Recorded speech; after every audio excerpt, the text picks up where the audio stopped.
అమర్, నీకు తెలుసా, నిన్న ఎవరో మా ఇంట్లో నన్ను భయపెట్టారు. షాక్ మీద షాక్. ఆయనేమో ఊరు వెళ్తానని తిరిగొచ్చారు. అదొక పెద్ద షాక్.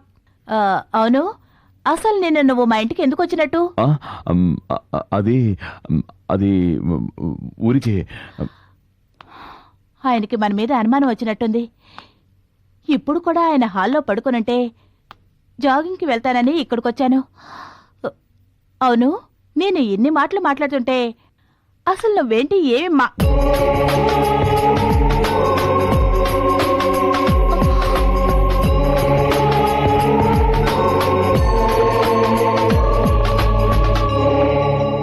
నిన్ను గుడ్డిగా ప్రేమించి నమ్మినందుకు గట్టిగానే గుణపాఠం చెప్పావు. ఊరకుక్కను తెచ్చి ఇంట్లో పెట్టుకుని ఎంత బాగా చూసుకున్నా ఊరి మీద పడి తిరగటం మానదు. ఛీ, నీకేం లోడ్ చేశాను చెప్పు. చెప్పవే, చెప్పమంటున్నానా? కమాన్, టెల్ మీ.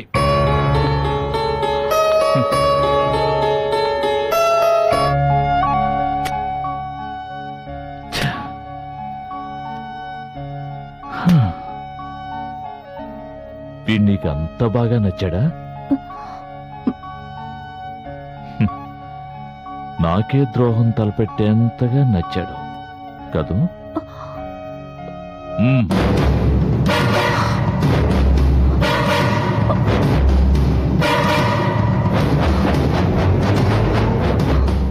భయపడకు, మిమ్మల్ని విడదీయను.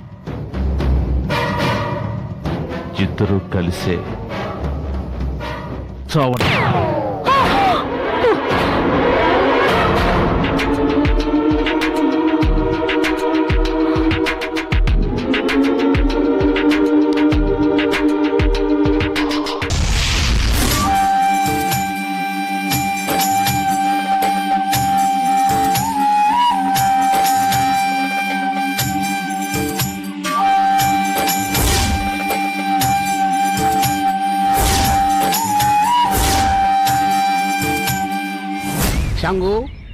సహోదరా, నర్మద నా సాయాన్ని నిరాకరించి ఆపదల పాలైంది.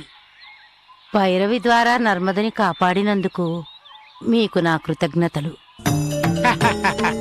తను మనతో సహకరించినా సహకరించకపోయినా నర్మదను కాపాడుకోవడం మన కర్తవ్యం. తండ్రి, మాంత్రికుని శిష్యుడు నర్మదని యక్షునికి బలి ఇచ్చి మన శక్తిని నిర్వీర్యం చేసి పూర్ణిమ ఆత్మని అపహరించాలి అనే పన్నాగంలో ఉన్నాడు. మాంత్రికుని అంతం చేయగల శక్తి ఉన్న నర్మద జాతకం ఇప్పుడు మాంత్రికుడి శిష్యుడి చేతిలో ఉంది. నర్మద మన సహాయాన్ని నిరాకరిస్తున్న ఈ సమయంలో వాడు నర్మదను తనకు అనుకూలంగా మార్చుకుంటాడేమోనని నాకు భయంగా ఉంది. భయపడకు, బుద్ధి కర్మానుసారుని. నర్మద కొన్ని రోజులు కష్టపడాల్సి ఉంది, అందుకే నీ సహాయాన్ని నిరాకరిస్తోంది. నర్మదకి తనకున్న అపూర్వ శక్తి గురించి త్వరలోనే తెలుస్తుంది. ఆ తర్వాత తన కర్తవ్యం ఏమిటో ఆమెకే తెలుస్తుంది. అప్పుడు తిరిగి దైవ సహాయాన్ని అర్థిస్తుంది. కాలనేత్రుడు అంతవరకు నర్మదని వదిలిపెడతాడా? కాలనేత్రుడు పూర్ణిమ ఆత్మని వెతికే ప్రయత్నం ప్రారంభించాడు. వాడు నర్మద జోలికి రాకుండా ఉండాలంటే ఒకే ఒక మార్గం ఉంది. పూర్ణిమ ఆత్మ ఉన్న ప్రతిమని కాలనేత్రుడికి అందేటట్లు చేయడమే. పూర్ణిమ ఆత్మని ఆ మాంత్రికుడి వశం చేస్తే ఇన్నాళ్ళు మనం పడ్డ శ్రమంతా వృధా కాదా? ప్రతిమనే ఇస్తున్నాం, ప్రతిమలో బంధించబడిన ఆత్మని విడుదల చేస్తున్నాం, అంతేగా తండ్రి? అవును, రండి.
శంకరా,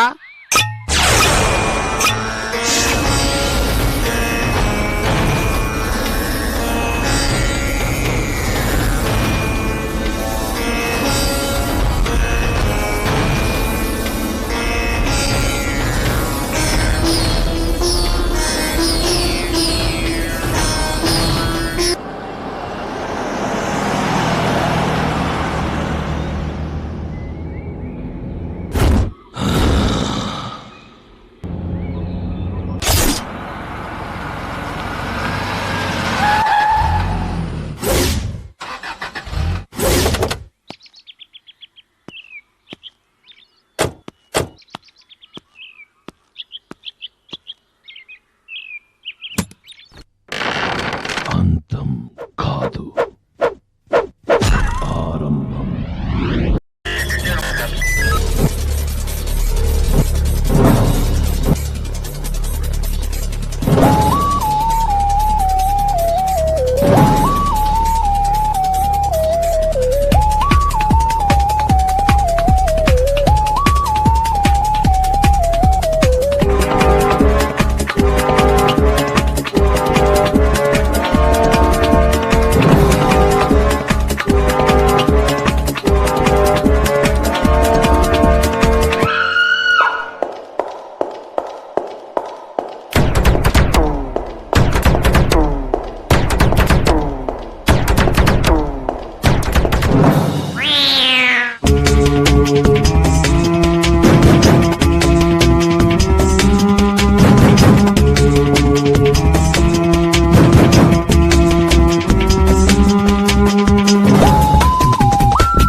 If you enjoyed this video, kindly like, share, comment, and for further our interesting videos, subscribe our channel below.